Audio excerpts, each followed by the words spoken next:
Ajay. So Golgi bodies are present in eukaryotic cells, but they're not present in prokaryotic cells. Circular DNA is present in both eukaryotic and prokaryotic cell. Eukaryotic cells के mitochondria or chloroplast में present होता है circular DNA. Again, 70S ribosomes are also present in both. Ajay. This question is the reason why I always do this paper with my students. All cells have a cell surface membrane. Figure 1.1 shows a transmission electron micrograph of part of two adjacent animal cells, cell 1 and cell 2. In the space provided, draw a diagram of the region in the box labeled R on figure 1.1. Your diagram should show four dark lines. Label the diagram to identify what is shown by the dark lines in each of the three spaces between them. अच्छा जी, ये हमारे पास, ये जो मैं colour कर रही हूँ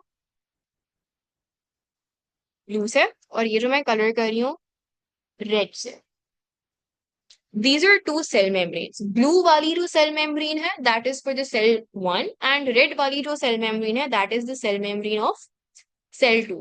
ठीक है, यस, ये मैंने वर्कशीट में भी दिया था, जिन जिन ने असाइनमेंट सॉल्व किया उनको याद आ गया है ये क्वेश्चन.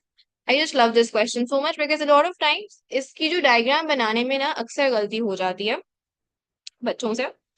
आपको सिंपली क्या करना है, वो क्वेश्चन में क्या पूछ रहा है आपसे, वो आपसे पूछ रहा है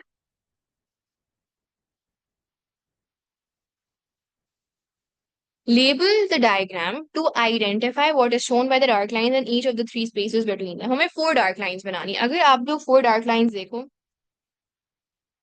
दो डार्क लाइंस ये हैं, this is what, this is simply the phospholipid bilayer.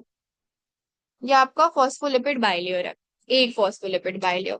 और मैं अगर क्या कहते हैं ये दो लाइंस बनाओ, ये दूसरा फॉस्फोलिपिड बाइलेयर है. ठीक है, इन दो सेल्स के दरमियान जो एरिया है, जो फ्लूइड है, वो क्या होता है, वो टिश्यू फ्लूइड होता है. The fluid that is present between the cells is known as a tissue fluid. इसको इंटरस्टिशियल फ्लूइड भी बुलाते हैं. सो इन दो लाइंस के दरमियान जो एरिया है वो क्या होगा, वो आपका टिश्यू फ्लूइड होगा. Right, are you guys with me? Any question so far? So now we'll draw four lines. This is line 1, line 2. दरमियान में क्या होगा, we have tissue fluid. नहीं, इंटरसेलुलर स्पेस से I don't think so mark मिलेगा. It's interstitial fluid या फिर tissue fluid. Well, I'll confirm. Just give me a second, मैं confirm करके बताती हूँ if intercellular space has a mark. ठीक है, ये हमारे पास आ गई. अच्छा, ये जो लाइंस हैं, okay I confirm. Allama just give me a second, मैं कंफर्म करके बता देती हूँ.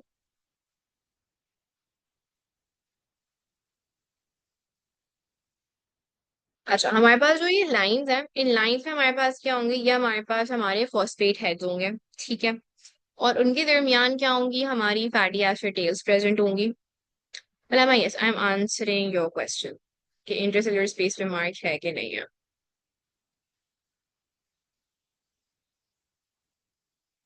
हाँ, इंटरसेलुलर स्पेस पे मार्क है, so you can get a mark on that.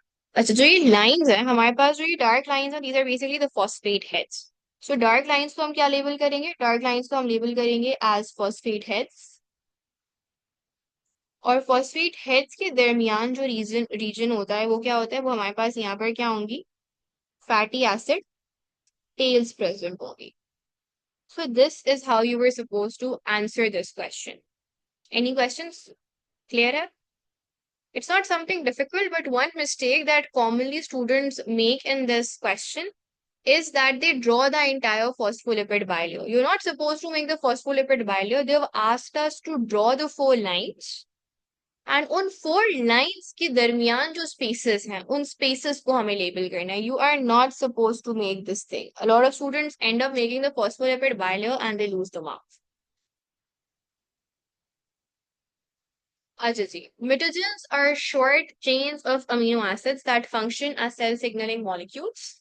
Mitogens are released from secretory cells and travel in the blood to target cells where the mitogens bind to cell surface receptors. The target cells respond by progressing from G1 phase to the S phase of the mitotic cell cycle. Outline what happens in the G1 phase and the S phase of the mitotic cell cycle. S phase में तो आंख बंद करके हम लोग DNA replication लिख देंगे. G1 में क्या होता है, जो भी क्या कहते हैं इंटरफेज में चीजें हो रही होती है ना, प्रोटीन सिंथेसिस आप लोग लिखना चाहते हो, ऑर्गेनील सिंथेसिस लिखना चाहते हो, लिपिड सिंथेसिस लिखना चाहते हो, transcription, translation, whatever, just write anything out of it. I prefer writing protein synthesis, but you can talk about organelle synthesis as well. That's also acceptable. As a result of mutation, the production and release of mutagens into the blood can be greatly increased, suggest a possible consequence for target cells of increased concentrations of mutagens in the blood. हमारे पास mutagens क्या कर रहे हैं? जब हमारे पास mutagens हो जाते हैं, वो टारगेट सेल से बाइंड करके G1 टू S फेज में हमारे सेल को शिफ्ट करवा देता है. तो हमारे पास सिंपली अगर ज्यादा mutagens रिलीज होंगे, so more mutagens would bind with more cells, causing them to move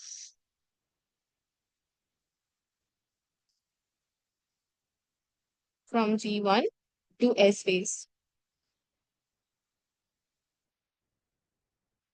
Why am I making straight lines? मैं इसलिए straight lines बना रही हूँ क्योंकि उन्होंने बोला है कि हमें dark lines बनानी है.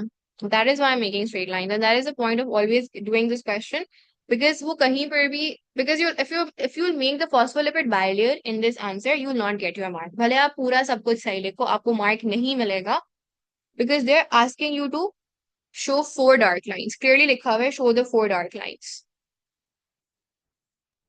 Okay. Cysteine is an amino acid containing sulfur. Figure 2.1 shows the structure of the molecule formed by joining two cysteine molecules together. Yes, Alama, it's correct.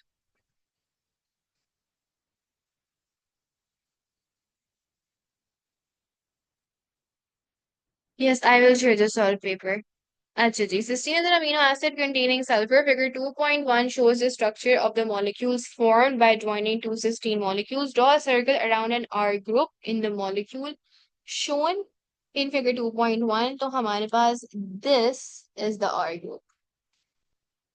अगर आप लोग ये वाला सर्कल करना चाहते थे, ये भी एक्सेप्टेबल था, बट एक R group an R group का है, तो मैं खाली एक को ही सर्कल कर रही हूँ. So this is the R group over here. Goblet cells in the human gas exchange system produce proteins called mucins. The ends of mucin molecules contain many cysteine residues. Mucin strands are formed by joining the ends of mucin molecules together through covalent bonds between R groups. State the name of these covalent bonds. R groups के दरमियान कौन से covalent bonds बनते हैं? हमारे पास R groups के दरमियान एक ही किस्म का covalent bond बनता है, और वो cysteine के दरमियान ही बनता है, which is known as the disulfide bond. क्योंकि बाकी जो R ग्रुप्स के दरमियान बॉन्ड्स बनते हैं, they are ionic bonds are not covalent bonds, या फिर हाइड्रोजन बॉन्ड्स बनते हैं या हाइड्रोफोबिक इंटरैक्शंस बनते हैं. Again those two are also not covalent in nature. Mucin strands are transported out of the goblet cells and then absorb water to form mucus. Suggest and explain how mucin strands are transported out of the goblet cells. Okay, so हमारे पास क्या कहते हैं, mucin strands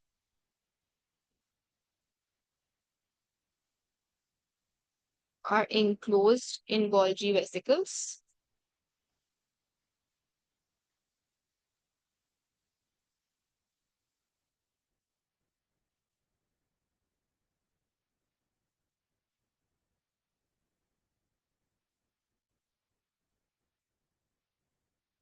The vesicles fuse with the cell surface membrane, and the content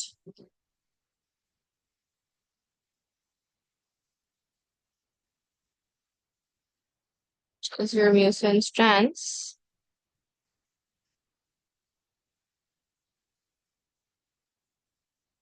are released via exocytosis.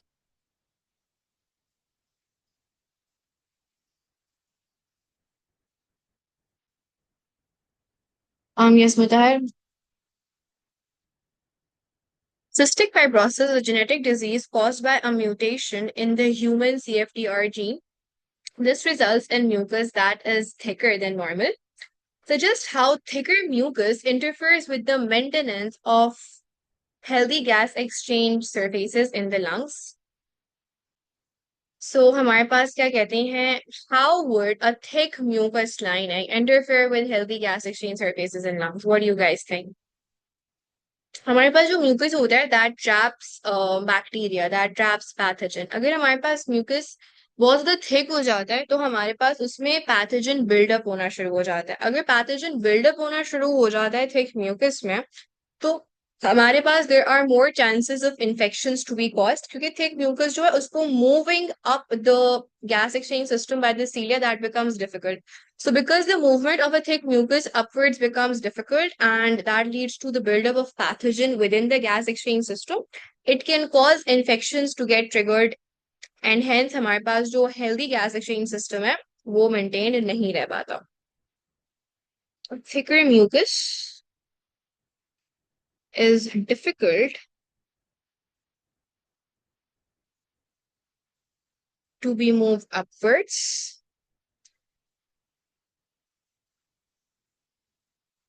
by the cilia, which leads to the accumulation or buildup of pathogens.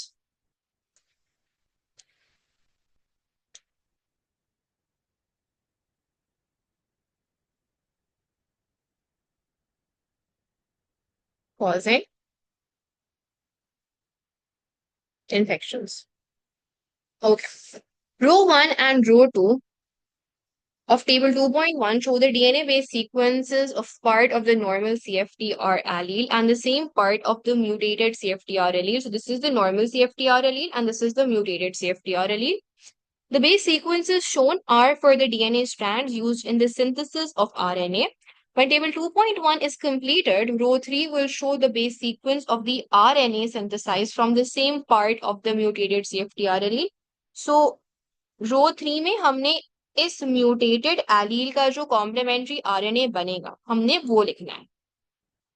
The difference between the DNA based sequence in row 1 and the DNA based sequence in row 2 of table 2.1 is caused by a single gene mutation. State the name of this type of mutation. Let's see हमारे पास mutation कहाँ पर आ रही है. This is same, this is same, this is same, this is same, this is same. Now this is where the mutation comes.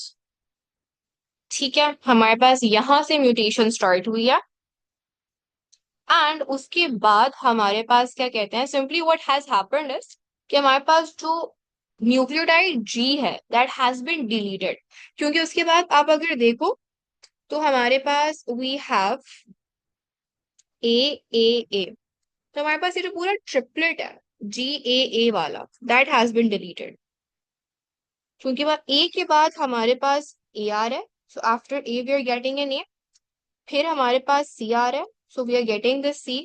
And then हमारे पास C R है, so we are getting this C. And then we have another A. तो हमारे पास बीच में से basically पूरा एक codon, एक पूरा ट्रिपलेट जो है वो डिलीट हो गया. कैन यू ऑल अप्रिशिएट कि हमारे पास बेसिकली पूरा ट्रिपलेट डिलीट हो चुका है बीच में से. So what type of gene mutation is this? Addition, subtraction. So हाँ, ये नोटिस करना आसान नहीं है. So anybody who is getting worried, देखो हमेशा इसीलिए मैं कहती हूँ कि आप ये देख लो कि जो आपका जिस पॉइंट पे म्यूटेशन आया ना उस पे ऐसे एरोज बना के ना आसान होता है. अगर आप एरोज नहीं बनाओगे ना तो it would get very very confusing. तो इसीलिए ऑलवेज से हमें यहाँ पे नजर आ गया था कि इस पॉइंट पर क्या हो रहा है, यहाँ पर चेंज आ रहा है. तो इससे पहले वाला जो न्यूक्लियोटाइड है ना सी के, उसके बाद जो चीज आ रही है वो कौन सी आ रही है. सो हमारे पास ए के बाद जी नहीं आ रहा था. Okay, I will do the arrows again. So you see हमारे पास ए के बाद जो है वो जी आना चाहिए था. इन दिस केस हमारे पास म्यूटेशन वाले में जी नहीं आ रहा था, ए के बाद ए आ रहा है. ठीक है, फिर हमारे पास बेसिकली इस ए के बाद जी आना था, जी इज नॉट हियर. फिर ए आना था, ए प्रेजेंट है. बट इफ यू सी इस ए के फौरन बाद एक ए आना था, again the A is not coming directly, एक सी आ रहा है. So हमारे पास basically after this A we are getting AC. So we have to see कि हमारे पास जो ऊपर वाला A है उसमें AC किस पॉइंट पर आ रहा है. So उसमें जो ये AC है it is coming after 3 nucleotides. Does this make sense to all of you? कि हमारे पास बेसिकली ये देख लो कि जिस पॉइंट पे म्यूटेशन हुई है उसके बाद जो नेक्स्ट 3 हैं वो कौन से हैं, ईदर सी नेक्स्ट 2 और द नेक्स्ट 3. और फिर ट्राई टू फाइंड आउट कि वो जो नेक्स्ट 2 और नेक्स्ट 3 है वो किस पॉइंट पर मैच हो रहे हैं. तो अगर आप लोग उसके थ्रू ट्रिपलेट्स के थ्रू देखना चाहते हो तो आप ये देख लो कि इस पॉइंट पे म्यूटेशन हो रही है, इसके बाद ये 3 ट्रिपलेट आ रहे हैं. तो ये 3 ट्रिपलेट और इन 3 ट्रिपलेट में कितनी चीजों का डिफरेंस है. ठीक है. So draw these arrows or these circles, it would help. Okay. So this is basically base deletion, not subtraction. So anyone who has mentioned subtraction, subtraction नहीं होता, addition होता है, deletion होता है, या फिर substitution होता है. अच्छा जी.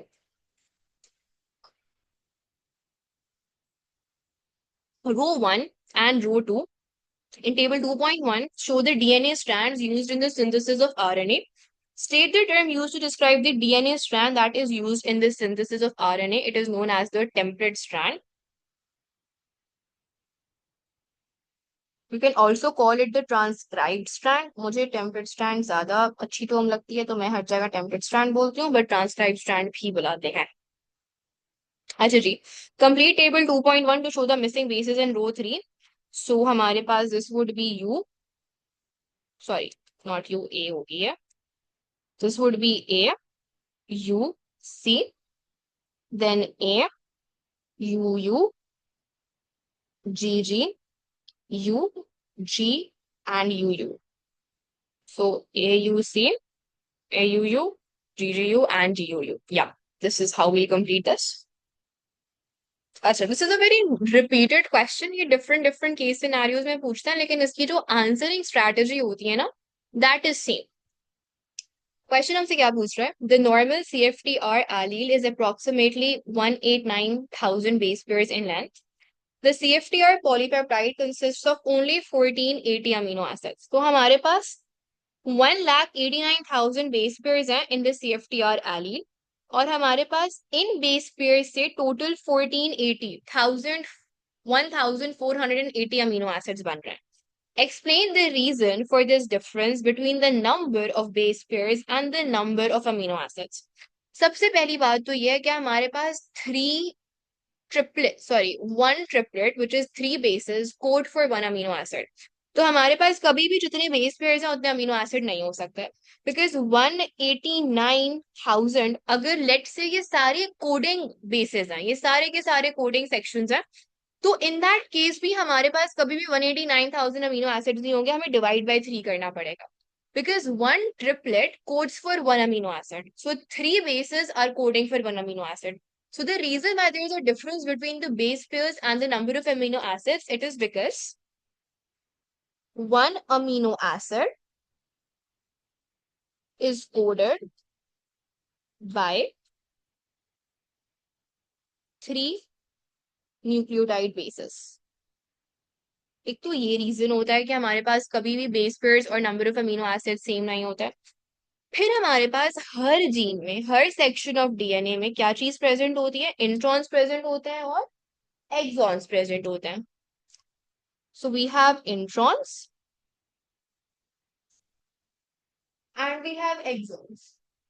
अच्छा, अब हमारे पास जो इंट्रॉन्स होते हैं ये स्प्लाइसिंग के दौरान मूव हो जाता है, रिमूव हो जाते हैं. क्यों स्प्लाइसिंग के दौरान ये रिमूव हो जाते हैं? Because they are non coding. So these are non coding, so they are remove. तो हमारे पास पूरे जो डीएनए के बेसिस हैं वो सारे के सारे हमारे एमआरएनए में प्रेजेंट नहीं होते. हमारे एमआरएनए में एक्सॉन से जो कॉम्प्लीमेंट्री रीजन होता है सिर्फ वो प्रेजेंट होता है. So we would say introns are non-coding sequences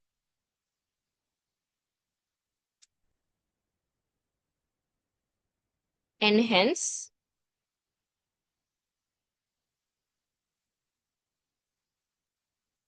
they are removed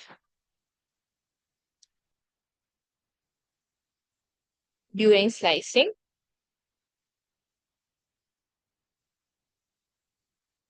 the exons make up the mRNA, which is then translated into a protein. So this is like a classic answer for any question which comes this way. So any questions?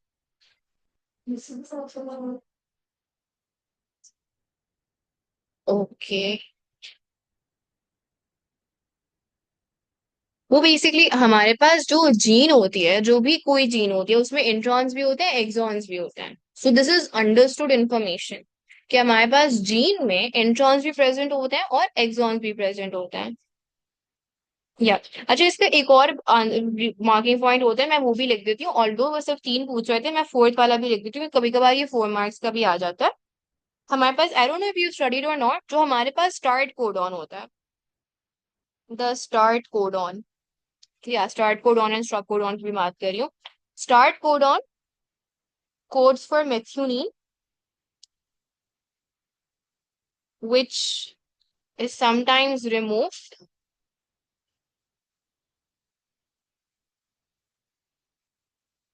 from the amino acid chain.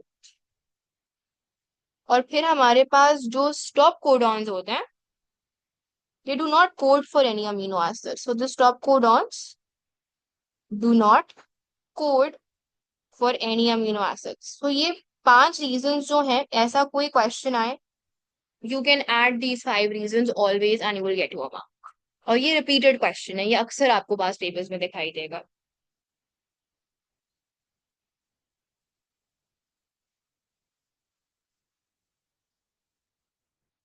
Okay, let's do a short question and call it a day.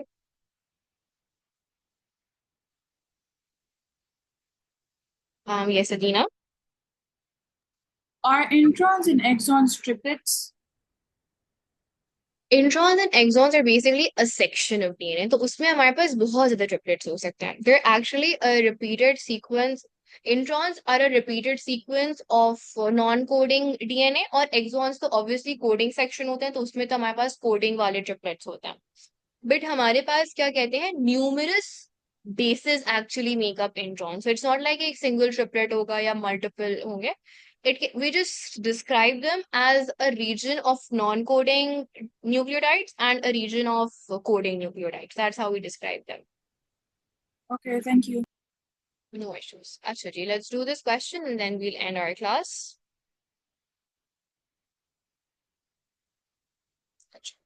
The question says, collagen is the most common structural protein in vertebrates. Collagen provides the skin with flexibility and strength. Explain how the structure of collagen fiber provides the skin with strength. हमारे पास जो collagen होता है, it consist of high tensile strength. उसकी high tensile strength क्यों होती है? हमारे पास बेसिकली, अच्छा, किसी भी चीज की जब हम स्ट्रेंथ की बात करते हैं ना, जब भी हमें किसी चीज की स्ट्रेंथ की बात करनी होती है, so we would talk with respect to उसके अंदर बॉन्ड्स किस किस्म के प्रेजेंट है. तो हमारे पास सबसे पहले जो हमारा कोलेजन है, उसमें कोवलेंट बॉन्ड्स प्रेजेंट होते हैं. तो हमारे पास जो ट्रोपो कोलेजन के मॉलिक्यूल्स होता है ना, they basically associate via covalent bonds. Are you all familiar with that? कि हमारे पास जो tropo collagens हैं, they all join together via covalent cross links.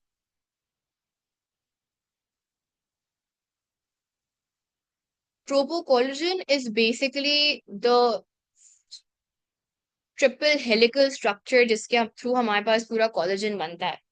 Tropo collagen is basically the most basic structural thing that is present in collagen. So it's like 3 helical chains, each containing every third amino acid as a glycine. They come together to form a tropocollagen molecule. And cross-links, which are strong covalent bonds.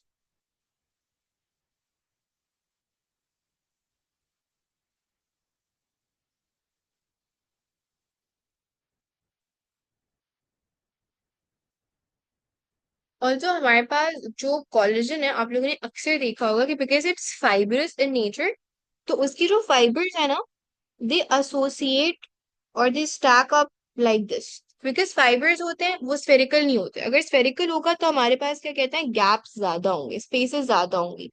Fibres को आप ऐसे imagine करो जैसे कोई thread है या जैसे कोई स्ट्रॉ है। तो जब हम अपने स्ट्रॉज को या थ्रेड्स को एक दूसरे के ऊपर स्टैक करते हैं ना, तो उनके दरमियान क्या कहते हैं, जो ओवरलैपिंग होती है वो बहुत ज्यादा होती है, और जो वीक एरियाज होते हैं, एम्प्टी एरियाज होते हैं, वो कम होते हैं।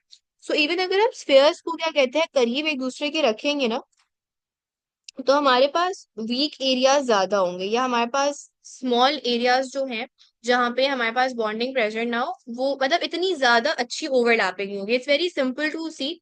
आप क्या कहते हैं, बहुत सारी बॉल्स को एक दूसरे के ऊपर टॉप अप ऑन करो, और आप क्या कहते हैं स्ट्रॉज को एक दूसरे के ऊपर अच्छे से टॉप अप ऑन करो, तो बॉल्स को आप जब भी एक दूसरे के ऊपर पाइल अप करोगे तो आपको होल्स नजर आ रहे होंगे, एम्प्टी स्पेसेस नजर आ रहे होंगे। Can you all visualize that? तो हमारे पास जो ग्लोबुलर प्रोटीन्स होते हैं ना, वो स्फेरिकल नेचर के होते हैं। तो स्फेरिकल नेचर अगर आपस में आप स्टैक अपॉन करोगे, तो उनकी ओवरलैपिंग इतनी अच्छी नहीं होगी, या उनके के अंदर क्या कहते हैं एम्प्टी स्पेसेस ज्यादा होंगे। But when you are putting together fibre structures, तो उन क्योंकि वो फाइबर्स है, फाइबर्स ज्यादा इजिली स्टैक अपॉन हो जाते हैं एक दूसरे के, और उनके दरमियान क्या कहते हैं ओवरलैपिंग ज्यादा स्ट्रांग होती है, और एम्प्टी वीक एरियाज कम होते हैं। Are you all able to understand that? If it is hard to understand, इसको घर पे ट्राई करना कि कुछ बॉल्स को एक साथ टॉप करो, और अगर आपके पास थ्रेड्स हैं तो थ्रेड्स को एक दूसरे के ऊपर पाइल अप करो। यू विल सी कि हमारे पास बॉल्स में एम्प्टी स्पेसेस आपको नजर आएंगे, थ्रेड्स में इतनी ज्यादा एम्प्टी स्पेसेस नजर नहीं आएंगी। तो द कोलेजन फाइबर्स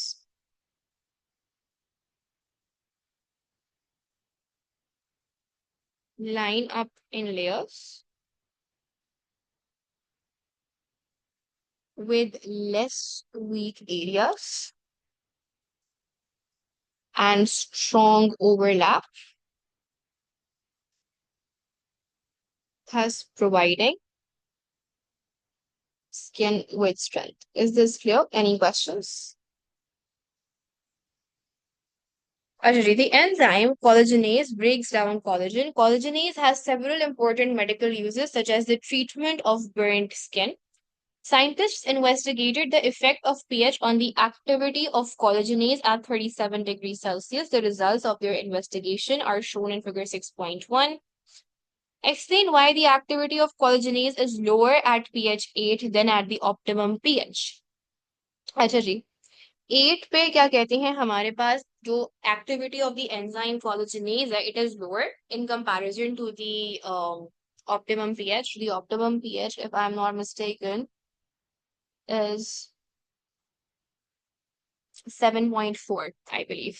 Fair. तो हमारे पास अगर ऑप्टिमम पीएच नहीं होता और इसके बियॉन्ड कोई पीएच होता है, तो हमारे पास डीनेचरेशन हो जाती है। डीनेचरेशन में व्हाट हैपेंस कि हमारे पास जो हाइड्रोजन बॉन्ड्स होते हैं, आयोनिक बॉन्ड्स होते हैं, हाइड्रोफोबिक इंटरेक्शंस होती हैं, they get broken, due to which the active site's tertiary shape is altered, resulting in lesser enzyme substrate complexes to be formed. At pH 8, the hydrogen bonds, hydrophobic interactions,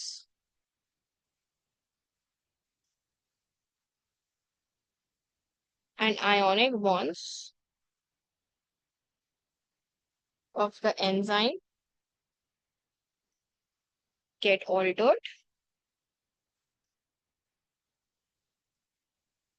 changing the shape of active site,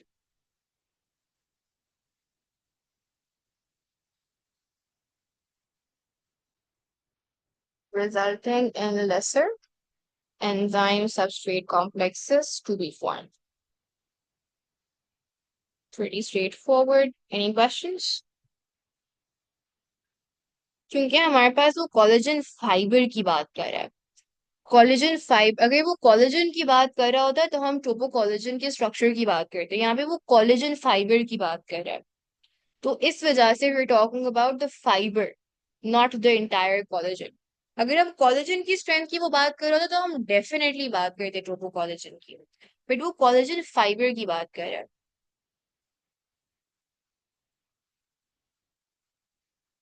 No need to peel down. अभी we've just started with the past paper practice. अभी अच्छे खासे 3 हफ्ते हैं A2 के AS के paper में। So you don't have to worry about it. Yeah, you can say that because it's a 2 mark question, so simply saying that the active side gets altered and less ES complexes are formed, you will get the mark. इतनी ज्यादा detail लिखने की जरूरत नहीं है. 3 mark का होता, 4 mark का होता, और डिटेल एक्सपेक्ट कर रहा होगा examiner. Yes, Neil, you can ask. Um, देखो, I always say this that when we start solving yearly papers ना, तो कभी भी स्कोर अच्छा नहीं आता. अगर मैं भी एज अ स्टूडेंट पहली दफा कर रही होती, मेरा भी स्कोर बहुत अच्छा नहीं आता. विद टाइम, विद प्रैक्टिस, आपके स्कोर्स ऑटोमेटिकली इम्प्रूव होंगे. So if you are getting a 39 और 40 अभी, वो easily it would shift to 45 to 50. Try to aim that you're getting between 45 to 55. ठीक है? Anything above 40 is good, it's decent, but I would suggest try to make it an above range wala 40 or a low range wala 50. With 45 to 55, you are safe, nothing to worry about. And if you're getting somewhere around 40, that means that 5 to 7 marks की improvement से हम लोग A वाले zone में आराम से आ जाएंगे.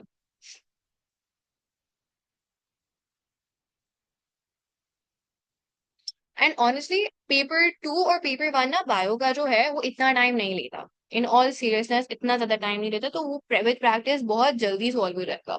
इन comparison to physics and chem, paper 2 and paper 1 of bio relatively जल्दी सॉल्व भी हो जाता है, रिलेटिवली आसान भी होता है.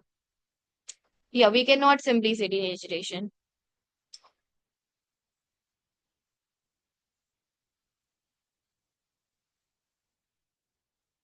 Ah,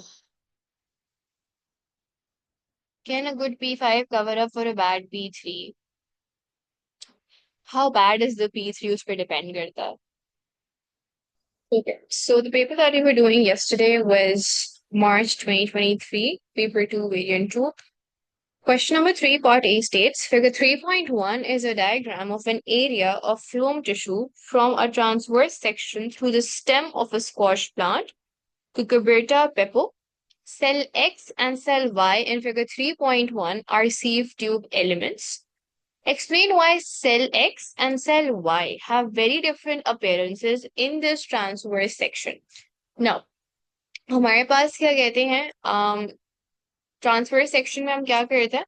बेसिकली हमारे पास let's say this is our stem, ये हमारे पास स्टेम है, और उस स्टेम को हम अगर कट करें तो हमारे पास जो अपीयरेंस आ रही है वो कुछ इस तरह की आ रही है. एंड देयर इज सेइंग कि एक्स भी हमारे पास सीफ ट्यूब एलिमेंट है और वाई भी हमारे पास सीफ ट्यूब एलिमेंट है, लेकिन क्लियरली हमारे पास क्या कहते हैं, जो अपीयरेंस है एक्स की और वाई की वो बहुत मुख्तलिफ है.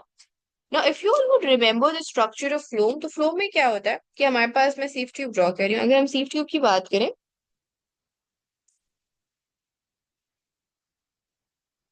सो सीफ ट्यूब have like बीच बीच में sieve plates which are perforated with sieve pores. पूरे sieve ट्यूब में आपको क्या कहते हैं, अगर फॉर एग्जांपल उसने इस पार्ट को देखा, ये वाला जो पार्ट है मैं इसको हाईलाइट कर देती हूँ, अगर वो इस पार्ट पे सीव ट्यूब को देखेगा तो हमारे पास क्या कहते हैं, सीव ट्यूब में उसको एक ओपन स्पेस, एक हॉलो स्पेस नजर आएगी जहां पर सैप प्रेजेंट होगा, फ्लोम सैप प्रेजेंट होगा. लेकिन अगर वो सीव ट्यूब का सीव प्लेट वाला एरिया जहां पर सीव पोर्स प्रेजेंट है उनको विजुअलाइज करेगा, तो उसको क्या कहते हैं, ये पोरस एरिया नजर आएगा. So the reason why both the X and Y being the sieve tube elements appear differently is because हमारे पास जो सेल Y है वो सीव प्लेट वाला एरिया दिखा रहा है जहां पर सीव पोर्स प्रेजेंट है. हमारे पास different different region of sieve tube में हमारे पास क्या कहते हैं, हर जगह सीव प्लेट प्रेजेंट नहीं होती. Some areas of the phloem have the sieve tube, तो the cell Y is the area where the sieve plate is present. So the sieve plate containing the sieve pores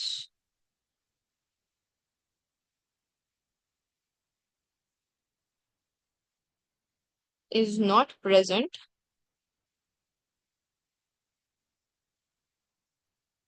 throughout the phloem sieve tube. Cell Y is the area where sieve plate is present.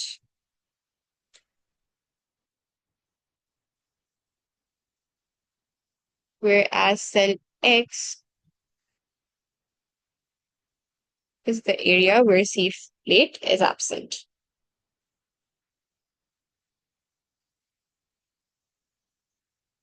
Okay. Sucrose is formed from the glucose synthesized by mesophyll cells in the leaves of sea pepper.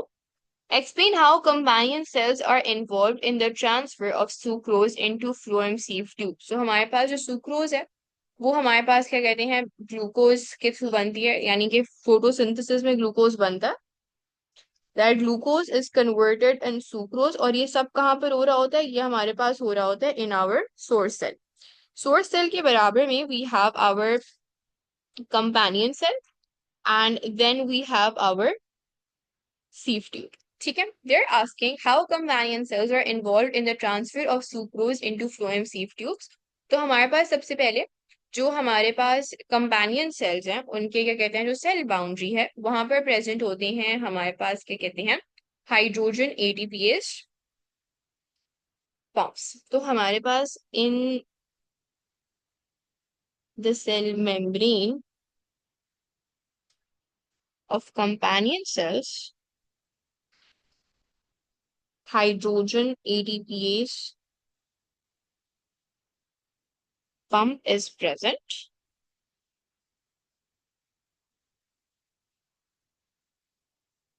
Which actively pumps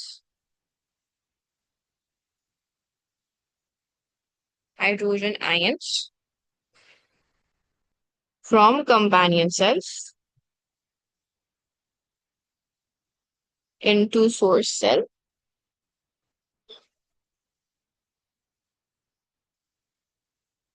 The protons thereafter re-enter the companion cells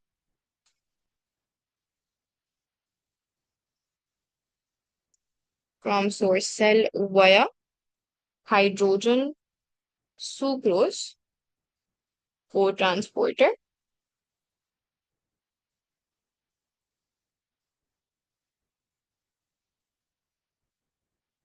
Once the sucrose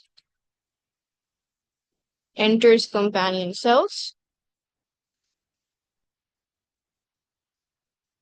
it diffuses into sieve tube through the plasmodesmata.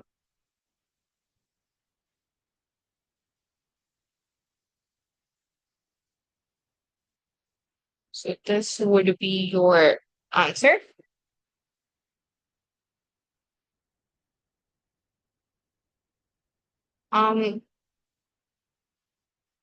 हमारे पास उन्होंने बोला हुआ है in the statement that cell X and cell Y are sieve tube elements. They've told us this. So we already have this information that cell X and cell Y are sieve tubes. हमें इसको prove करना है कि why cell X and Y, if they both are sieve tube elements, then why do they appear differently? That's the question. You don't have to identify X and Y. They've already told us what X and Y are. Yes, Adina, is there a question?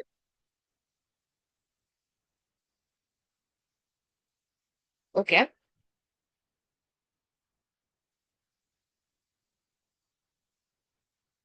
No, I was unable to hear you. Oh, okay, you were asking to unmute yourself. Yes, yes, you can unmute yourself. So my answer is in the cell membrane of companion cells, hydrogen pumps are present.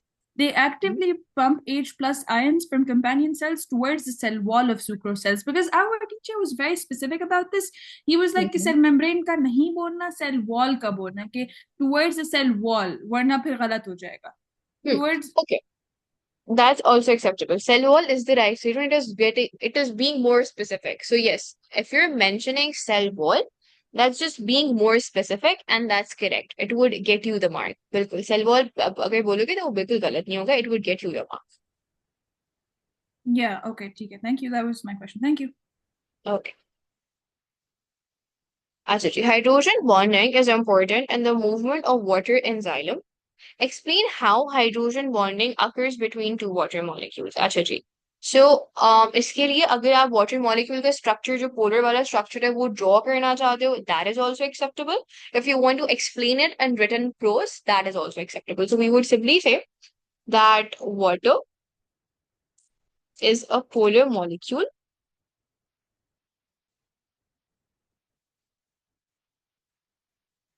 Each water molecule has partially positive hydrogen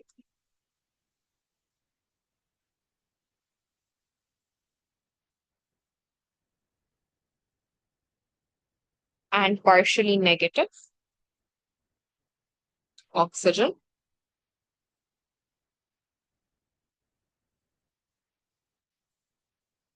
Due to this,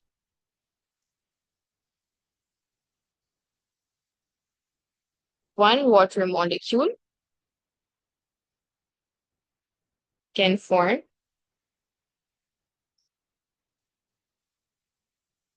hydrogen bonding with neighboring water molecules. I would suggest if you could also draw a small diagram as I said, it would be a nice aid. So this is one water molecule and इसके ऊपर partial negative होगा, partial positive, and this could be another water molecule. And over here, this oxygen and this hydrogen are forming a hydrogen bond. ठीक है? Pretty straightforward. This is March 2023, paper 2, variant 2. अच्छा जी, outline how hydrogen bonding is involved in water transport in the xylem of plant cell. So they're asking कि हमारे पास जो xylem है उसमें जो hydrogen bonding है, how does that play its role in allowing the water transport in the xylem of plant cell? तो यहाँ पर हम बात करेंगे cohesion की, यहाँ पर हम बात करेंगे adhesion की, और यहाँ पर हम रेफर करेंगे कि जब ट्रांसपिरेशनल पुल एक्सर्ट होता है तो हमारे पास the reason why water is able to move in a continuous column it is because of the cohesive and the adhesive force. So first we'll talk about the types of forces that exist, allowing the water to be transported in the xylem, and we'll then connect it with the idea of the transpiration pull. So cohesive forces exist between water molecules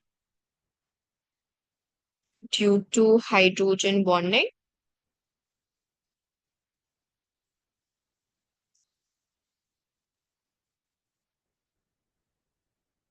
whereas adhesive forces exist between water molecules and the wall of the xylem.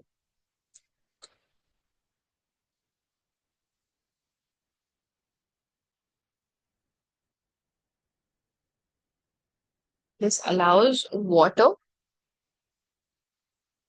to move in a continuous column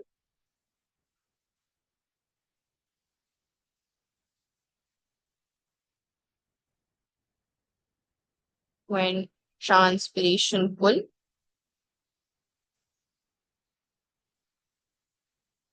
is exerted or is created.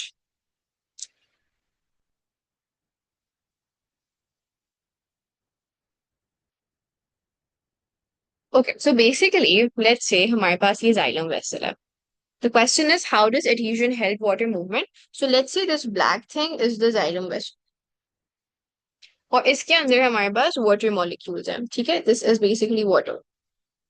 Now हमारे पास let's say adhesion नहीं हो पा रही. हमारे पास this water is not associating with the xylem wall. ये xylem की जो boundaries हैं, ये जो xylem की जितनी boundaries है, अगर वाटर इन बाउंड्रीज को रिपेल करेगा तो क्या हमारे पास जो वाटर है वो मूव कर पाएगा through the xylem if it is repelling the walls of the xylem and it is unable to form bonds with xylem wall? अगर हमारे पास वाटर जाइलम की वॉल्स के साथ एसोसिएट नहीं कर पाएगा, उससे एडहेयर नहीं कर पाएगा, तो वो उस जाइलम के थ्रू मूव कैसे कर पाएगा? Are you getting my explanation? That why adhesion helps the movement of water. Okay, I'll repeat myself. हमारे पास जाइलम इज अ वेसल, ठीक है? जाइलम की बाउंड्रीज है। इमेजिन जाइलम लाइक अ पाइप। अगर हमारे घर में जो वाटर पाइप होता है, इमेजिन हमारे पास जो जाइलम है इट्स लाइक अ पाइप। अगर हमारे पास जो वाटर है वो जो पाइप की जो वॉल्स हैं, जो पाइप की बाउंड्री है उसको टच नहीं कर रहा, उसको एडहेयर नहीं कर पा रहा, उससे एसोसिएट नहीं कर पा रहा with the walls of the pipe और with the boundaries of the pipe, can the water then move through the pipe if it is unable to bond with, if not bond then adhere to the surface of the pipe? अगर वो pipe की surface को ही repel करेगा तो क्या water उस pipe में से मूव कर पाएगा, फ्लो कर पाएगा?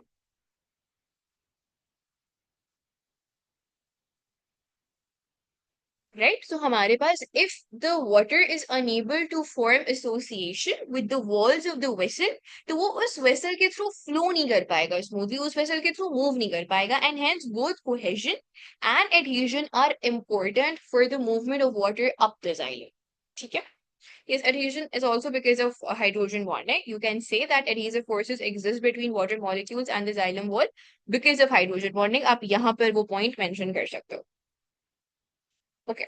Hydrogen bonding between water molecules gives water a relatively high latent heat of vaporization. Latent heat of vaporization is basically the measure of energy that is required to convert liquid water into vapor. Suggest why it is important to plants that water has a high latent heat of vaporization. अच्छा, हमारे पास इसका मतलब ये है कि हमारे पास this is true for animals as well as क्या कहते हैं प्लांट एज वेल। तो मैं जनरली एक चीज एक्सप्लेन कर रही हूँ, ये कॉन्सेप्ट एक्सप्लेन कर रही हूँ। If you guys want me to repeat the explanation again I will do सो।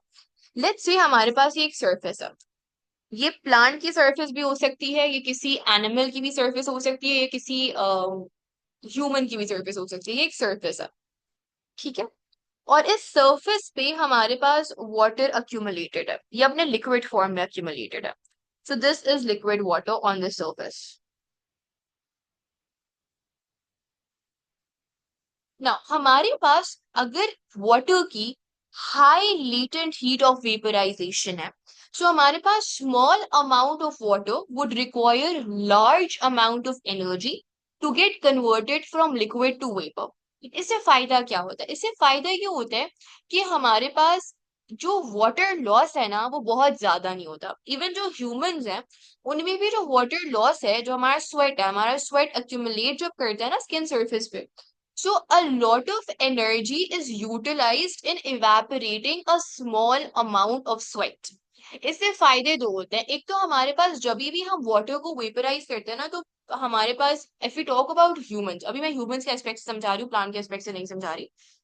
हमारे पास जब ह्यूमंस में स्वेट अक्यूमुलेट होता है स्किन सरफेस पे, और वो जो स्वेट है वो इवेपोरेट कर जाता है। वो इवेपोरेट मैजिकली नहीं करता, मिराकुलसली नहीं करता, वो इसलिए इवेपोरेट करता है कि आपकी जो बॉडी हीट है ना, that body heat basically converts the sweat on the skin surface into vapour. A lot of body heat is utilized in converting sweat into vapor। उसकी वजह से हमारी जब वो बॉडी हीट यूटिलाइज होगी तो वो बॉडी हीट हमारी बॉडी से चली जाएगी, जिसकी वजह से कूलिंग इफेक्ट क्रिएट होता है। जब भी हमारे पास high latent heat of vaporisation होगी उसके दो फायदे होते हैं। एक तो मिनिमल वाटर लॉस होता है ड्यूरिंग ट्रांसपिरेशन और इवेपोरेशन, डिपेंडिंग हम किस ऑर्गेनिज्म की बात कर रहे हैं। और हमारे पास जब भी वाटर लॉस होता है बिकॉज उसको इवेपोरेट करने में हीट एनर्जी रिक्वायर होती है, तो एक कूलिंग इफेक्ट प्रोड्यूस होता है, ठीक है? ये कूलिंग इफेक्ट ह्यूमंस में ज्यादा फील होता है बनिस्बत प्लांट्स के, बट प्लांट्स में भी ये कूलिंग इफेक्ट होता है। और हमारे पास आप लोगों ने अक्सर फील किया होगा कि कहते हैं अक्सर जो प्लांट्स है उनका जो वेपर होता है या ड्यू होता है वो थोड़ा सा कोल्ड इन नेचर होता है। That's because of the cooling effect that is being produced. So एक सजेशन क्या होगी कि high latent heat of vaporisation की वजह से this reduces the loss of water from plants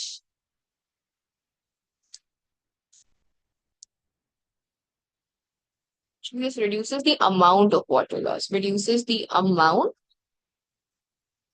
of water lost from plants due to evaporation or transpiration, whatever you want to say.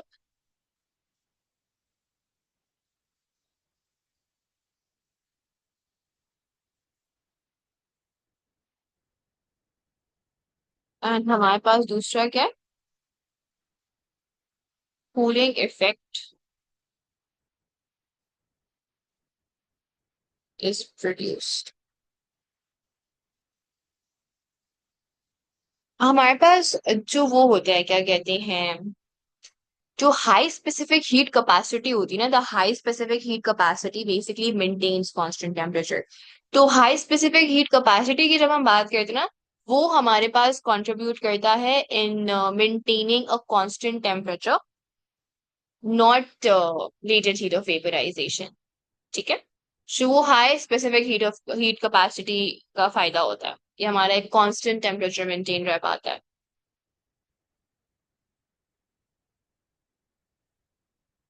नहीं, cooling effect basically gives,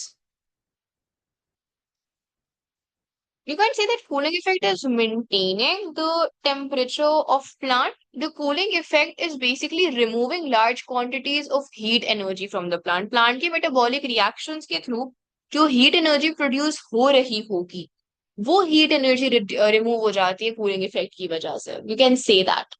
तो उसकी वजह से ये हो सकता है कि हमारा प्लांट का जो हाई टेम्परेचर है वो शूट अप ना करे, क्योंकि कूलिंग इफेक्ट की वजह से हमारे पास जो हीट एनर्जी का बिल्डअप है वो नहीं हो पा रहा। ठीक है। Tuberculosis, influenza, and polio are examples of infectious diseases. Explain what is meant by an infectious disease. It is a very repeated question, and ये 2 मार्क्स का ही आता है जिसमें हमें infectious disease की क्या कहते हैं definition लिखनी होती है। Whenever you're defining or telling what is meant by infectious diseases, you're supposed to write two things: that infectious disease is caused by pathogens. So it is caused by pathogen. एक microorganism, एक disease causing organism cause कर रहा होता है infectious disease को, and it is transmissible. ये एक individual से दूसरे individual में transmit हो सकते हैं. So it is caused by pathogen and it is transmissible. These are the two marking points. Name a species of organism that causes TB. हमारे पास TB के 2 pathogens होते हैं। आप कोई भी एक लिख सकते हो, या तो आप माइकोबैक्टीरियम ट्यूबरक्यूलोसिस लिखोगे या आप माइकोबैक्टीरियम बोविस लिखोगे। Both of them are acceptable. Mycobacterium bovis, or you can write Mycobacterium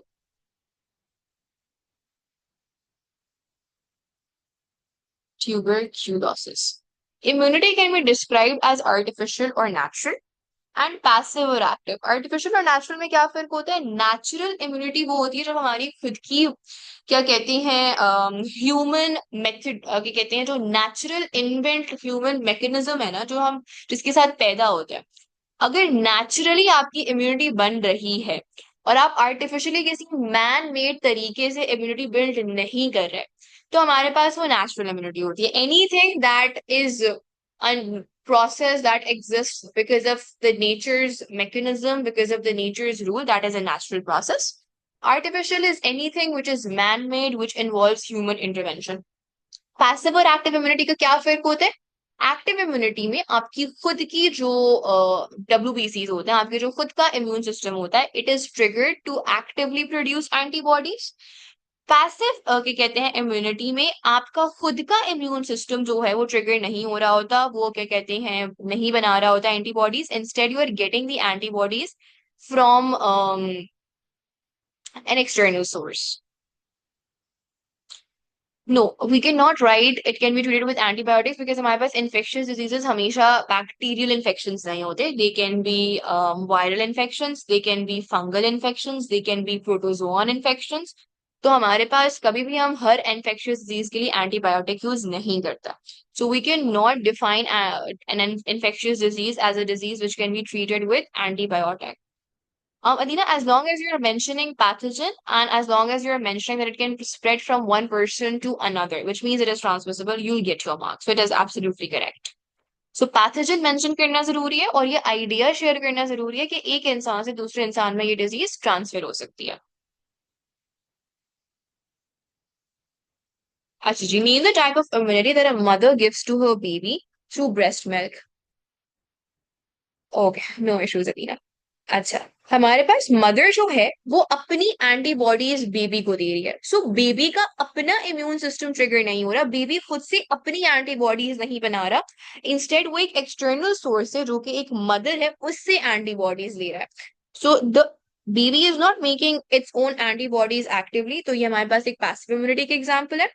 mother giving antibodies through breast milk is a natural process. इसमें कोई ह्यूमन इंटरवेंशन नहीं है, इसमें कोई मैन मेड इंटरवेंशन नहीं है. It is an absolutely natural process. So the antibodies a child receives from the mother's breast milk is a classic example of natural passive immunity.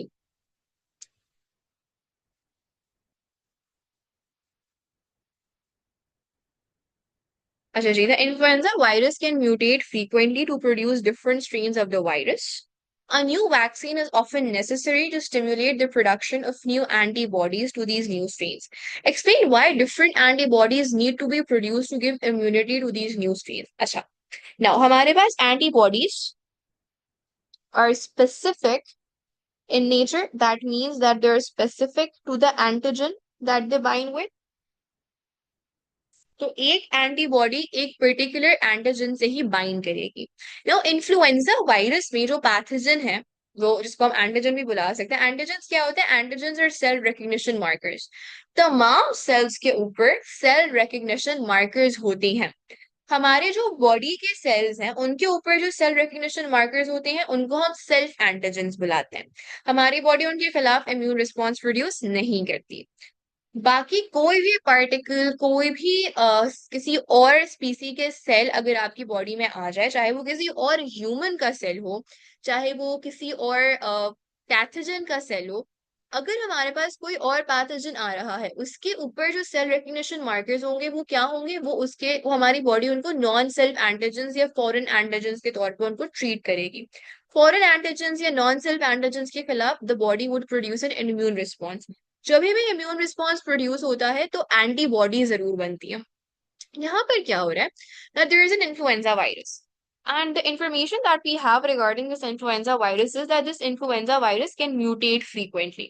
Mutation में क्या होता है? म्यूटेशन में हमारे पास क्या कहते हैं, स्पॉन्टेनियस रैंडम चेंजेस आ रहे होते हैं in the sequence of nucleotides. हमारा डीएनए चेंज हो रहा होता है स्पॉन्टेनियसली रैंडमली. हमारे पास जब ही भी डीएनए में चेंजेस आएंगे ना तो हमारे पास the type of proteins that are being coded उनमें चेंजेस आएंगे. प्रोटीन का बहुत अहम काम होता है in maintaining the structure and function of organisms. हमारे पास म्यूटेशन की वजह से it is very much likely कि जो एंटीजेंस है ना या जो हमारे पास शेप है हमारे वायरस की, हमारे पैथोजन की, वो बदल जाए. You might have written this definition of antigens as well in your course book में देखी होगी या नोट्स में देखा होगा that antigens are defined as macro molecules which are usually proteins. तो अगर हमारे पास म्यूटेशन हो रही है, म्यूटेशन से अगर हमारे पास sequence of nucleotides of the DNA change हो रहा है, या अगर आरएनए वायरस है तो उसका sequence of RNA nucleotides change हो रहा है, तो definitely it would alter the protein structure. अगर प्रोटीन स्ट्रक्चर हो रहा चेंज हो रहा है तो वायरस के जो एंटीजेंस हैं या जो वायरस का कैप्सिड प्रोटीन कोट है उसकी शेप में चेंजेस आ सकती है. अगर हमारे पास वायरस के एंटीजन का शेप ऑल्टर हो रहा है या कैप्सिड का शेप ऑल्टर हो रहा है तो हमारे पास जो इस वायरस के खिलाफ पहले एंटीबॉडीज बनी थी they would no longer be complementary to the antigens. जिसकी वजह से हमारे पास क्या कहते हैं, डिफरेंट स्ट्रेन्स के लिए डिफरेंट एंटीबॉडीज होना जरूरी है because different strains would have different antigen shape और द कैप्सिड शेप. So, हमारे पास, does this explanation make sense? Any question about this? Yeah, I'm going to write this down. So, mutation in the virus would cause the antigen, which is usually a protein, to become altered.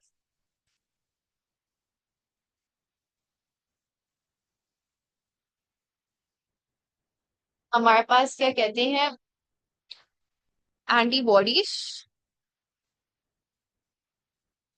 are specific and complementary to their antigens.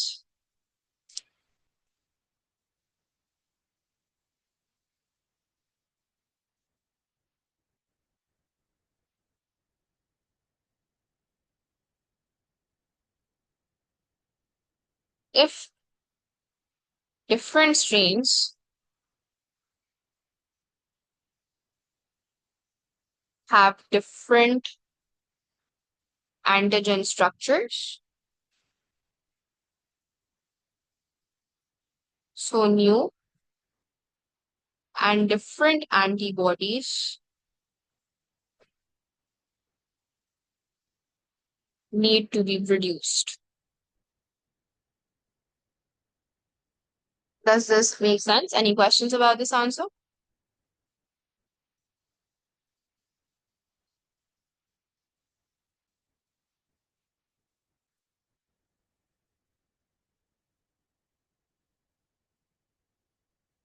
Okay, so I'm checking.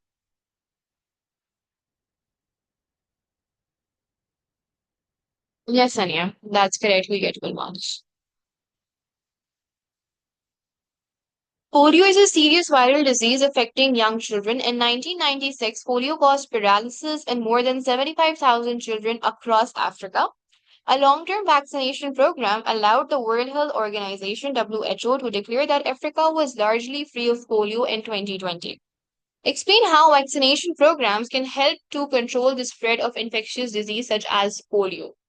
Whenever I'm talking about the significance of infectious diseases, मैं हमेशा Covid की example देती हूँ because it is something that we all have experienced very recently and we're aware of.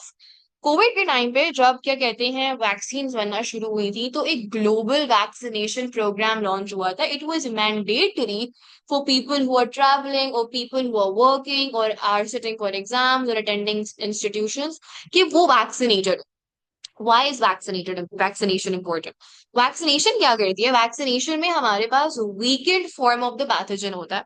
हम weakened form of the pathogen introduce करवा रहे होते हैं बॉडी में.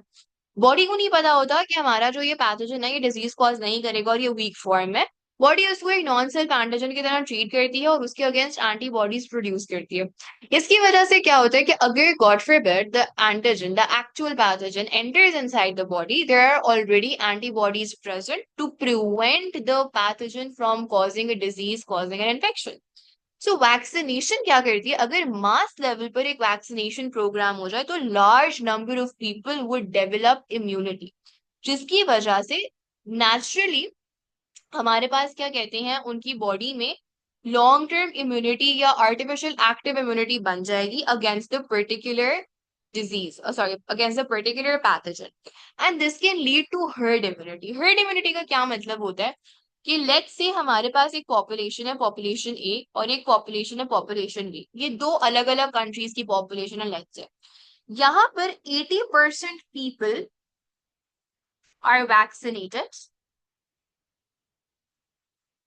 और यहाँ पर 20% people of the entire population are vaccinated. Can you tell me between population A and population B किस एरिया में या किस कंट्री में ज्यादा पैथोजन पाया जाएगा और किस कंट्री में कम पैथोजन होगा?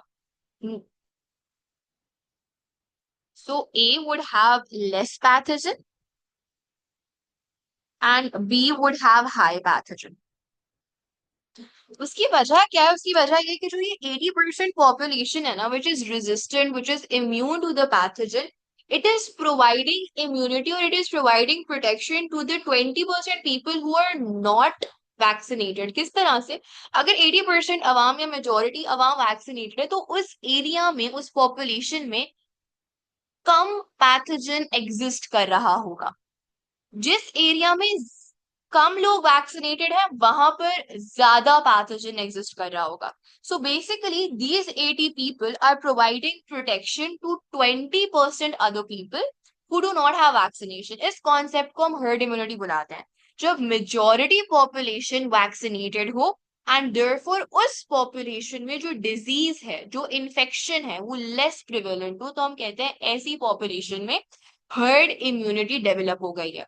जब भी मास या ग्लोबल वैक्सीनेशन प्रोग्राम्स होते हैं जिनका एम ये होता है कि हम मेजॉरिटी पॉपुलेशन को वैक्सीनेटेड कर देंगे, मेजॉरिटी पॉपुलेशन को हम इम्यूनिटी प्रोवाइड कर देंगे against a particular pathogen, that would always lead to herd immunity. उनका एम ही हर्ड इम्यूनिटी क्रिएट करना होता है कि अगर मेजॉरिटी पॉपुलेशन वैक्सीनेटेड होगी तो ऑटोमेटिकली वो जो छोटी सी ग्रुप होगा जो वैक्सीनेटेड नहीं होगा वो भी इनडायरेक्टली इम्यून हो जाएंगे, इनडायरेक्टली सेफ हो जाएंगे, प्रोटेक्टेड हो जाएंगे फ्रॉम द वायरस और from the pathogen whatever. So हमारे पास we would say that vaccination programmes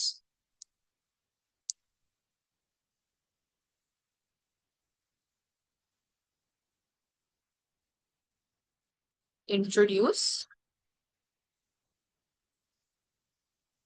weakened form of pathogen in large number of population. This results in the vaccinated individuals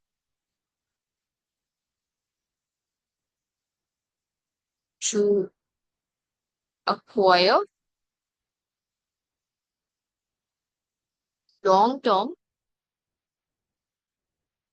immunity against the pathogen.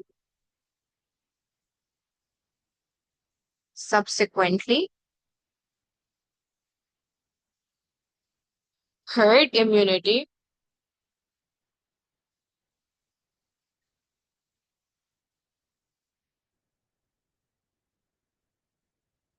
is also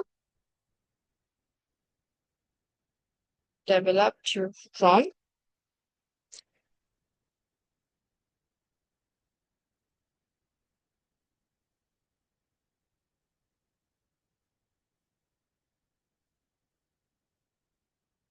no. हमारे पास देखो, if we introducing a weakened form of pathogen, तो हमारी body में pathogen जा रहा है और बॉडी के जो इम्यून सिस्टम है वो एक्टिवली ट्रिगर हो रहा है टू प्रोड्यूस एंटीबॉडीज. तो उन लोगों को जिनको वैक्सीनेशन मिल रही है they are developing artificial active immunity. Active immunity का मतलब ये अगर हमारा इम्यून सिस्टम एक्टिवली एंटीबॉडीज बना रहा है. यहाँ पर because we are introducing a weakened form of a pathogen, हमारी बॉडी में एक नॉन सेल्फ एंटीजन जा रहा है जिसकी वजह से हमारा जो इम्यून रिस्पॉन्स है वो ट्रिगर होगा और एक्टिवली एंटीबॉडीज बनेगी. Because it is a human made concept, is an artificial intervention, we call it an artificial active immunity. Antibiotics such as penicillin do not Miss, help to prevent G.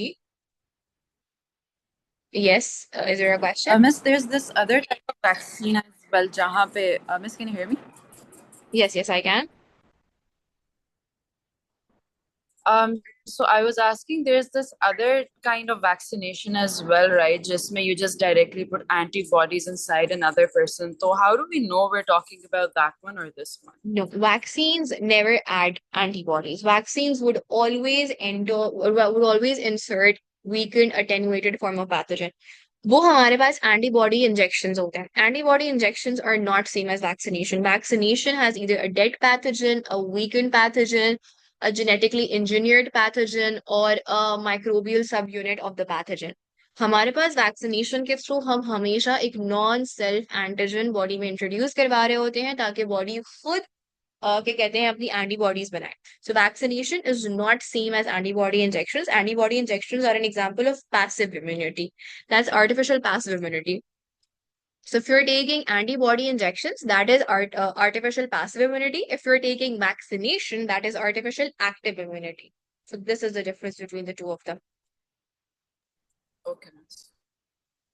अच्छा जी, antibiotics such as penicillin do not help to prevent the spread of viral diseases such as polio. Explain why penicillin is not effective against viruses. हमारे पास जो antibiotics होती हैं, they are basically made in a way that they would bind to bacterial cells. They can only either bind to bacterial cell walls or they would bind to क्या कहते हैं, they would enter into the bacterial cytoplasm.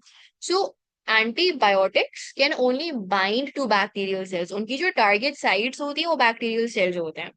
Viruses में bacterial cells present ही नहीं होते. Viral infection में bacterial cells present ही नहीं होते, जिसकी वजह से हमारी जो पेनिसिलिन है या कोई भी और एंटीबायोटिक है, it can not act against a virus. Penicillin can only act on bacterial cells and not viruses. Okay, pneumonia is a severe lung disease that can interfere with the gas exchange. A person with pneumonia can be connected to an ECMO machine. This machine performs the gas exchange functions of the lungs. A cannula tube is inserted into the right atrium and this takes blood to the ECMO machine. In the ECMO machine, blood is passed firstly to an artificial pump and then to an oxygenator where gas exchange occurs. The blood is then warmed and returns by another cannula to the vena cava. Complete figure 5.1 to show how the ECMO machine is connected to the right atrium and to the vena cava. Use a single line to represent each cannula. अच्छा जी, हमारे पास क्या कहते हैं, सबसे पहले the right atrium takes blood to the ECMO machine. Right atrium कहाँ पर है? Right atrium basically ये वाला area है. So ये लेके जा रहा है हमारे पास blood to the ECMO. And हमारे पास they're saying how is the blood coming back to the vena cava. तो हमारे पास क्या कहते हैं, ये रही vena cava. So this is how we're going to form these lines. अगर आप लोग सुपीरियर वेना कैवा से कनेक्ट करना चाहते हो, that is also acceptable. Okay, let me see. There's a question in the chat box.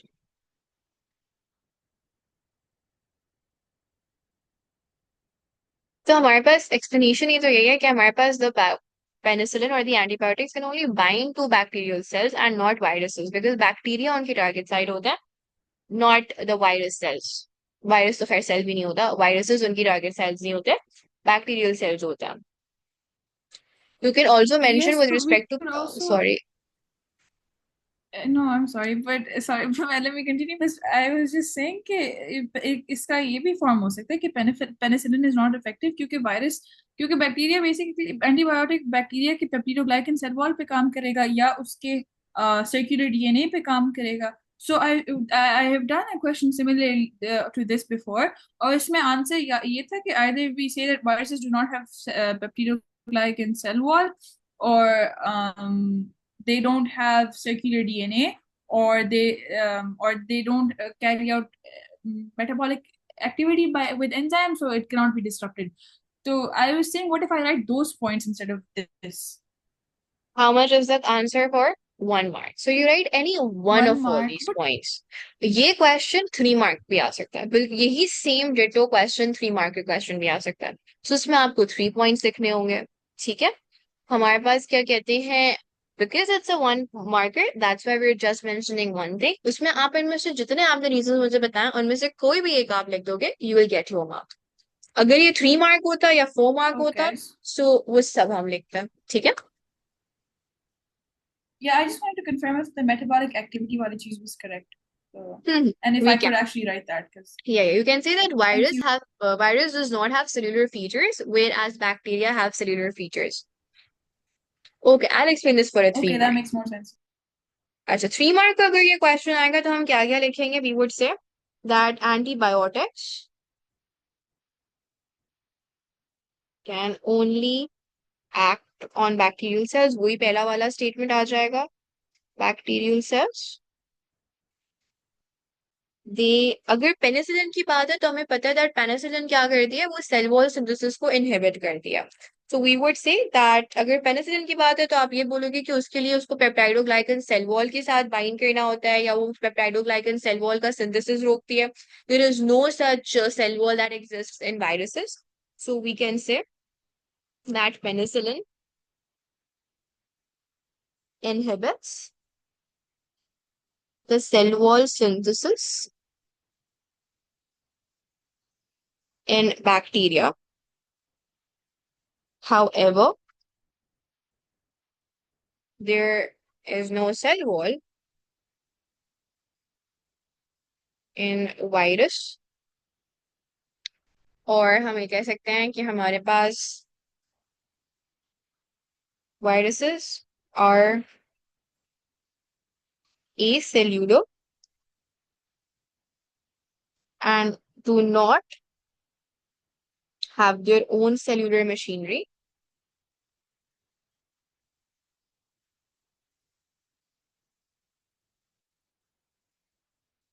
Thus, the mode of action of antibiotics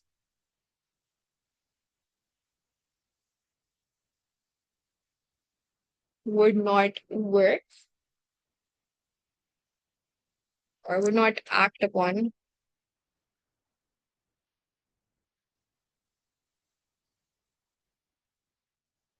for viruses. अच्छा जी. In the oxygenator, a partially permeable membrane separates the blood from air that has been enriched with extra oxygen.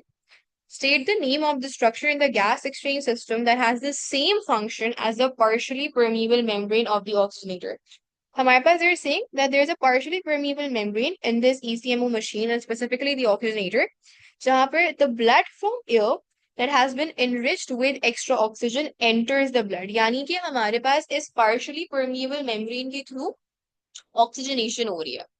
हमारे पास they're asking us to name a structure in the gas exchange system that has the same function. हमारे पास oxygenation या gas exchange पूरे gas exchange system में खाली alveoli में हो रही होती है. So we would say alveoli. या यहाँ पर क्योंकि वो membrane कह रहे हैं तो हम ये कह सकते हैं alveolar membrane और alveolar wall. ठीक है? So you will get your mark. Yeah. हमारे पास ये कहते हैं स्क्वामस एपिथेलियम सेल्स के बजाय right alveolar epithelial cells. The word that you are looking for is alveoli और एल्व्यूलर. ठीक है, तो हमारे पास एल्व्यूलाई या एल्व्यूलर मेंशन करना जरूरी है. If you want to say alveolar epithelium that is also correct, क्योंकि स्क्वामस एपिथेलियम खाली एल्व्यूलाई का नहीं होता, वो डिफरेंट टिश्यूज में भी होता है. हमने पढ़े नहीं होते लेकिन बॉडी में डिफरेंट टिश्यूज में स्क्वामस एपिथेलियम प्रेजेंट होता है. So squamous epithelium would not get you a mark, alveolar epithelium would get you a mark. अच्छा जी. In the oxygenator, blood and oxygen enriched air flow in opposite directions. So अगर हमारे पास blood इस direction में flow कर रहा है तो हमारी जो oxygenated air है वो opposite direction में flow कर रही है. ठीक है. Suggest and explain how the oxygenator carries out the functions of gas exchange that normally occur in the lungs. Gas exchange के लिए हमारे पास क्या कहते हैं, या किसी भी चीज के डिफ्यूजन के लिए हमारे पास कॉन्सेंट्रेशन ग्रेडियंट एग्जिस्ट करना चाहिए. सो कॉन्सेंट्रेशन ग्रेडियंट, और वो भी स्टीप कॉन्सेंट्रेशन ग्रेडियंट एग्जिस्ट करना चाहिए. हमारे पास जो कॉन्सेंट्रेशन ग्रेडियंट एग्जिस्ट कर रहा होता है, जो कि हमारे बॉडी में एग्जिस्ट कर रहा होता है, वो कैसे एग्जिस्ट करता है? वो ऐसे एग्जिस्ट करता है कि कंटिन्यूअसली हमारे पास ब्लड आ रहा होता है इनसाइड आवर कैपिलरीज, और वो जो ब्लड आ रहा होता है deoxygenated blood, once it gets oxygenated it leaves और न्यू डीऑक्सीजनेटेड ब्लड आ रहा होता है. एंड कंटिन्यूअसली हमारे पास जो एयर है वो क्या कहते हैं, एक्सचेंज के थ्रू क्या कहते हैं अंदर बाहर हो रहे थे. इनहेलेशन एंड एक्सहेलेशन की वजह से हमारे पास ऑक्सीजनेटेड एयर कंटिन्यूअसली आ रही होती है लंग्स के अंदर, और हमारे पास जो फ्लो ऑफ ब्लड है दैट इंश्योर्स कि हमारे पास जो डीऑक्सीजनेटेड ब्लड है उसकी सप्लाई आ रही हो. सो वी वुड से कि हमारे पास a diffusion gradient has to be maintained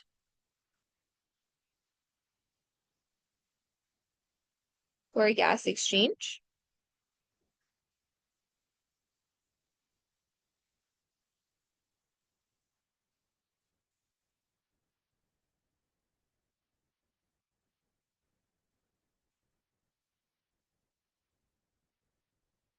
which allows oxygen to enter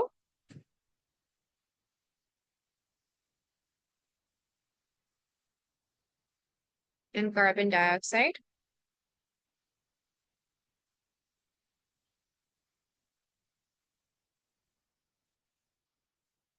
Now, I don't know if dialysis machine is still a part of O-level syllabus, but if like have you guys studied dialysis machine in O-levels?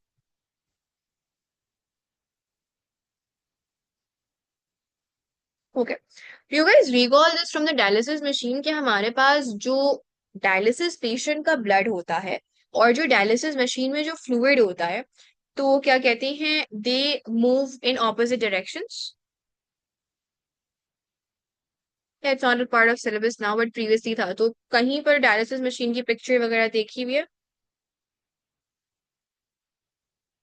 अच्छा basically I think so आप लोगों के syllabus से remove हो गया होगा फिर dialysis machine में क्या होता है कि हमारे पास एक डायरेक्शन में क्या कहते हैं ब्लड मूव कर रहा होता है और उसकी ऑपोजिट डायरेक्शन में हमारे पास डायलिसिस फ्लूइड मूव कर रहा होता है और उनके दरमियान एक बहुत पतली सी पार्शियली परमिएबल मेम्ब्रेन होती है पार्शियली परमिएबल मेम्ब्रेन का पतला होना या शॉर्ट डिफ्यूजन डिस्टेंस होने का फायदा ये होता है कि हमारे पास जो है डिफ्यूजन जल्दी से हो जाती है एफिशिएंटली हो जाती है जो ऑपोजिट डायरेक्शन है जिन्होंने यहाँ पर भी मेंशन किया हमारे पास फायदा क्या होता है दो चीजों का ऑपोजिटली फ्लो करने का कि उससे हमारा जो डिफ्यूजन ग्रेडियंट है ना वो स्टीपर हो जाता है so the significance of two fluids to move in opposite direction is that the opposite arrangement maintains a steeper gradient जिसकी वजह से हमारे पास डिफ्यूजन और फास्टर या और एफिशिएंट हो जाती है so opposite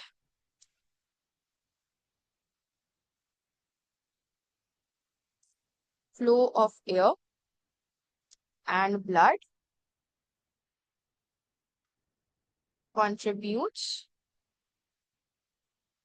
to maintain a steeper gradient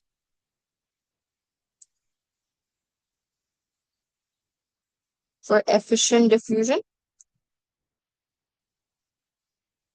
और हमारे पास उन्होंने मेंशन किया हुआ था कि जो ऑक्सीजनेटेड है उसके पास पार्शियली परमिएबल मेम्ब्रेन होगी सो वी वुड से कि हमारे पास जो ये पार्शियली परमिएबल मेम्ब्रेन है if it is mimicking the gas exchange system so it would have a short diffusion pathway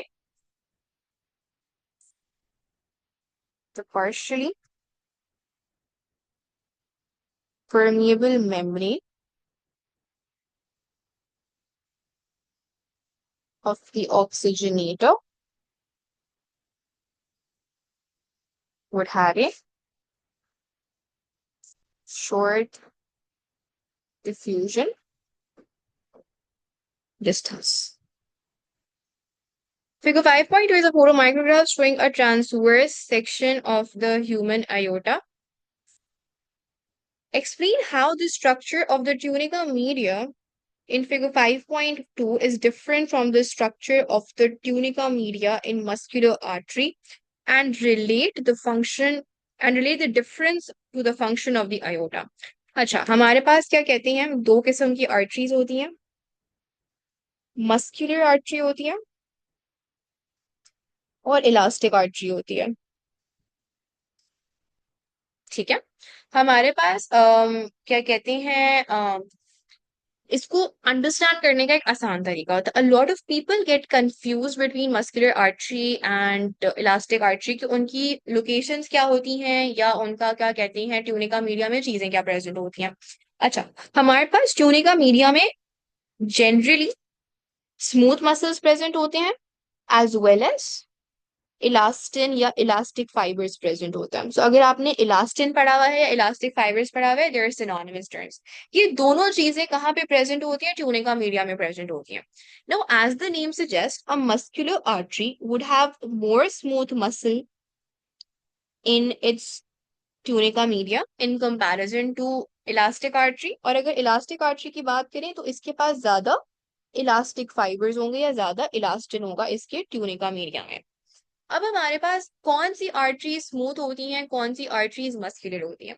हमारे पास the arteries which are closer to the heart they are receiving blood at a very high pressure. Aorta हो गई, वो directly बहुत high pressure पे blood को receive कर रहा है फ्रॉम द वेंट्रिकल्स. नाउ हमारे पास जब बहुत हाई प्रेशर के साथ ब्लड आता है ना, तो हमारे पास ऑलरेडी अयोटा में ब्लड एग्जिस्ट करता है. आई ऑलवेज से कि हमारे पास एट एनी गिवन पॉइंट कोई भी ब्लड वेसल ब्लड से एम्प्टी नहीं होती. There is always blood present in blood vessels. So already blood present कर रहा है, और आप ऑलरेडी एग्जिस्टिंग ब्लड में और ब्लड भेज रहे हो at a very high pressure. तो इसकी वजह से जो आपकी आर्टरी है which is close to the heart, एक तो उसमें अचानक से ब्लड वॉल्यूम भी बढ़ रहा है और उसका ब्लड प्रेशर भी बढ़ रहा है. So it should have more elastin fibers. It should have more elastic fibers so that it can stretch to bear the influx of the blood and to bear the blood pressure. तो जितनी भी arteries करीब होती हैं heart के, उनमें elastic content ज्यादा होता है. क्यों ज्यादा होता है? बिकॉज वो डायरेक्टली ब्लड रिसीव कर रही होती है from the heart at high pressure. तो उनके अंदर इलास्टिसिटी, फ्लेक्सिबिलिटी ज्यादा होनी चाहिए so that they can stretch and recoil. So these are close to heart. इसका ऑपोजिट होती है मस्कुलर आर्टरीज. अब फॉर एग्जांपल वो आर्टरीज जो कि हार्ट से दूर है, जिनको हार्ट से दूर क्या कहते हैं, ब्लड कैरी करवाना है. For example an artery which is carrying blood to your feet और the artery which is carrying blood to your head, उसको ब्लड लेके जाना है from the heart at a very long distance. तो हमारे पास वो ब्लड मूव करते रहना चाहिए, उसके पास एक पुशिंग फैक्टर होना चाहिए कि वो ब्लड को इतने लॉन्ग डिस्टेंस में मूव करवा सके. तो जो स्मूथ मसल्स होते हैं, smooth muscles contract and relax कर रहे होते हैं. Smooth muscles are involuntary muscles. हमारे पास the contraction and relaxation of smooth muscles basically creates ripples and that pushes the blood कि वो आगे बढ़ता जाए और लॉन्ग डिस्टेंसेस पे मूव करे. So those arteries which are away from heart, they are muscular arteries. Is this distinction with respect to structure and function clear of muscular arteries and elastic arteries? Yes, elastin or elastic fibers or elastic tissues are all interchangeable synonymous terms. They mean the same thing.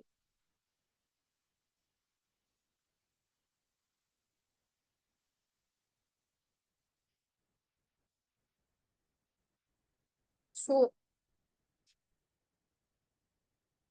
हम बिल्कुल यही comparison रखेंगे. मैं comparison अभी properly नहीं लिख रही. When I send this paper I right the comparison.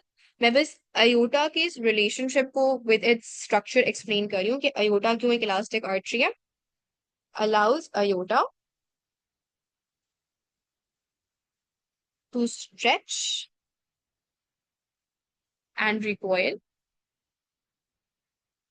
every time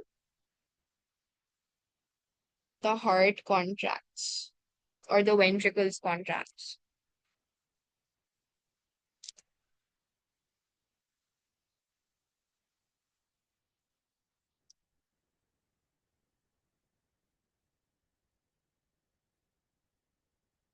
Okay. Last two parts and we'll call it a day. Some biologists investigated the transport of carbon dioxide in the blood of Caiman laterostris, a type of reptile. The biologists found that when C. laterostris respires, most of the carbon dioxide is converted into hydrogen carbonate ions in RBCs. The hydrogen carbonate ions combine with hemoglobin inside the red blood cells. The hydrogen carbonate ions remain combined with hemoglobin until the blood reaches the lungs. Explain why the physiology of C. laterostris requires carbonic anhydrase.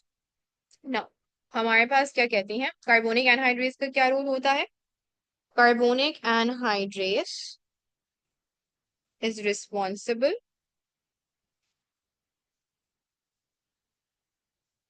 to convert or to combine water and carbon dioxide to form carbonic acid, which dissociates into the bicarbonate ions. Explain why the physiology of C. laterostris does not require the chloride shift. हमारे पास chloride shift कब होता है? हमारे पास chloride shift तब होता है जब अगर ये आरबीसी है और ये ब्लड प्लाज्मा है. What happens is in humans, the bicarbonate ion हमारे पास ये है हमारा carbonic acid. The carbonic acid basically splits into the bicarbonate ion and proton. ठीक है. The bicarbonate ion diffuses out of the RBC into the blood plasma. अब जब हमारे पास bicarbonate ion diffuse कर रहा है RBC से, तो हमारे पास जो नेगेटिव चार्ज है वो बाहर चला गया. पहले हमारे पास +1 चार्ज था प्रोटॉन का, -1 चार्ज था बाइकार्बोनेट आयन का, जिसकी वजह से हमारे पास electrical balance, electrical neutrality of the RBC was maintain. When this bicarbonate ion वो diffuse out of the RBC, हमारे पास इलेक्ट्रिकल बैलेंस डिस्टर्ब हो जाएगा. उसको मेंटेन करने के लिए, इलेक्ट्रिकल न्यूट्रलिटी को बरकरार रखने के लिए ब्लड प्लाज्मा से क्लोराइड आता था और इसको हम क्लोराइड शॉक बुलाते थे. यहाँ पर जो हमारे पास ये रेप्टाइल है, इसमें जो हाइड्रोजन कार्बोनेट आयन है, it combines with haemoglobin inside the RBC and it stage with in the RBC until the blood reaches the lungs. वो कभी भी आरबीसी को एग्जिट नहीं कर रहा. अगर hydrogen carbonate ion is not leaving the RBC, there is no need for chloride shift. Bicarbonate ion does not leave the RBC and hence no need of chloride shift to maintain electrical balance. Is this clear? Any questions about the paper? Okay, perfect. So we'll call it a day. I'll be seeing you guys inshallah tomorrow. Allah Hafiz.